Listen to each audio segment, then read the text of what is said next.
High বন্ধুরা, আমরা আসছি মায়াপুর। আর এইগুলি হলো মায়াপুরের ছোট ছোট সব মঠ। ছোট ছোট বলবো না, বেশ বড় বড় মঠ। আর আমরা আসছি ইস্কন, চলে এসেছি। আর সকালবেলায় আমরা বেরিয়েছিলাম।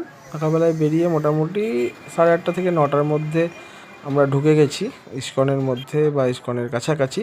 সেটারই ছবি আপনাদের দেখাচ্ছি। ঢুকেই ম্যাডামকে একটা সুন্দর ছবি তুলে দিলাম অনেকটা দূর থেকেই। তা এটা হচ্ছে ইস্কনের বাইরে মার্কেটটা, যেখানে আপনি বিভিন্ন জিনিসপত্র পাবেন। বিশেষ করে যেটা মেয়েদের, মানে ওখানকার ট্রেন্ড বলতে পারেন, যে এক রকমের কুর্তি বা টপ কি বলে আমার ঠিক জানা নেই। তো যাই হোক, ইস্কনের ভেতরে প্রবেশ করলাম। প্রবেশ করেই দেখলাম সেন্ট্রাল ফোর্স দাঁড়িয়ে আছে। আর তখনও কনস্ট্রাকশনের কাজ চলছে। মোটামুটি এখনও 8 থেকে 10 বছর লাগবে। আর সামনেই আমরা যখন দুপুরে ভোগ খাবো, তার জন্য কুপন তো কাটতেই হবে। তা মায়াপুর ইস্কনে ঢুকেই আপনি দেখতে পাবেন যে কুপনের কাউন্টার আছে, যেখানে আপনি দুপুরের ভোগটি পাবেন। তা আমরা ওখান থেকে দুটো কুপন কেটে নিলাম, 60 120 টাকা খুব সম্ভবত।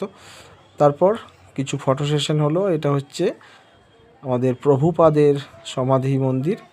আর তখন আমার এসেছিল ফোন, আর সেই ফোন করছি, সেটা ফটো তুলে নিয়েছেন গিন্নি।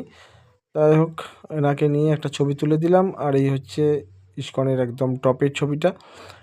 যাই হোক, দুজন মিলে একটা সেলফি, হাতে খালি বোতল আর আবার ফোনে ব্যস্ত। হ্যাঁ হ্যাঁ, তবে একটা জিনিস বলে রাখা ভালো, আপনি যে কোনো মন্দিরে যখনই ঢুকবেন, তার আগে জুতো, ব্যাগ বা ফোন রাখার জায়গা আছে, সেগুলি আপনি সেখানে রেখেই তবে ভেতরে ঢুকতে পারবেন। তার আগে কিন্তু ভেতরে ঢুকতে পারবেন না। কোনোভাবেই আপনি চালাকি করে ভেতরে ঢুকতে পারবেন না, কারণ ওখানে রীতিমতো সিকিউরিটি চেকিংয়ের ব্যাপার আছে। আপনাকে যে কোনো মন্দিরে ঢুকতে গেলে আপনাকে জুতো, মোবাইল, ব্যাগ সব রাখতে হবে। জুতো রাখার জন্য কোনো পয়সা লাগে না। আর মোবাইল রাখার জন্য পার মোবাইল 10 টাকা খুব সম্ভবত লাগে। তা আমাদের দুটো মোবাইলে 20 টাকা, 2 জায়গায় না 3 জায়গায় দিয়েছিলাম, 2 জায়গায়, অর্থাৎ 40 টাকা আমাদের মোবাইল রাখতে খরচা হয়েছিল। সেরকম খরচা নেই। আপনারা যদি কেনাকাটি কিছু করেন তাহলে খরচা আছে। যাই হোক, পরিবেশটা খুবই সুন্দর। এটা হচ্ছে একটা স্টুডিও বলতে পারেন, 3D শো হয়। 3D শোয়ে ওখানে শ্রীকৃষ্ণের যে শো, এই যারা দেখবেন চলে আসুন। ছিল, বুঝতেই পারবেন। যাই হোক, তারপরে আমরা যাচ্ছি। আর শ্রীকৃষ্ণের নাম সবসময়তেই ওখানে চলছে। সবাইকে হরে কৃষ্ণ বললেই আপনাকে হরে কৃষ্ণ রিপ্লাই দেবে।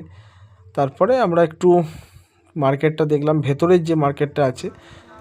আর তারপর আমরা দুজনে মিলে এগিয়ে গেলাম গোশালার দিকে। আর এটা খুব সম্ভবত গেস্ট হাউস টাইপের। এখানে যারা বাইরে থেকে আসেন তারা এই ভেতরে থাকতে পারেন। আমার ঠিক জানা নেই, যেহেতু আমি প্রথমবার এই জায়গাতে। তারপর গোশালায় ভেতরের পরিবেশটা বিশাল।